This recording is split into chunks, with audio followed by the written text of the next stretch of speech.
Hi, I'm Fred Coolidge. I'm a professor at the University of Colorado in Colorado Springs for the past 40 plus years. And when I was even a sophomore at the University of Florida a long time ago, a friend of mine said, hey, why don't you take psychology? Because I was still uncertain of a major. And he said, it's an easy A. So I said, okay. So I took psychology and I was intrigued. I got a B, but I was intrigued by the experimental side, by the quantitative side, by the way of doing experiments and reasoning, because I think I always wanted to be a scientist. So I finished my bachelor's degree and was really hooked by the subject matter. And so I decided to apply to the PhD program. I got accepted into the PhD program at Florida.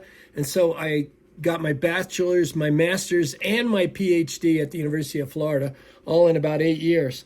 And then I decided I was still I felt wet behind the ears. So I thought maybe brains might become where it's going to be at in the 1980s. So I did a 2-year postdoctoral fellowship in clinical neuropsychology at Shands Teaching Hospital. And I guess I was always fascinated with kind of brain and behavior relationships. And so I embarked on that career academically.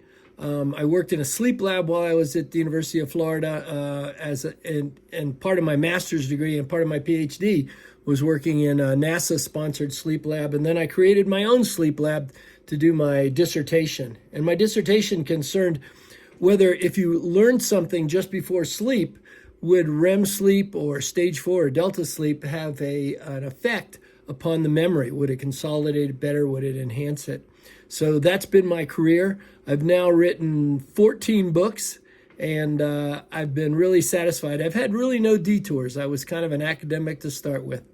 So my main advice is do something you love. I loved psychology and I love the experimental side.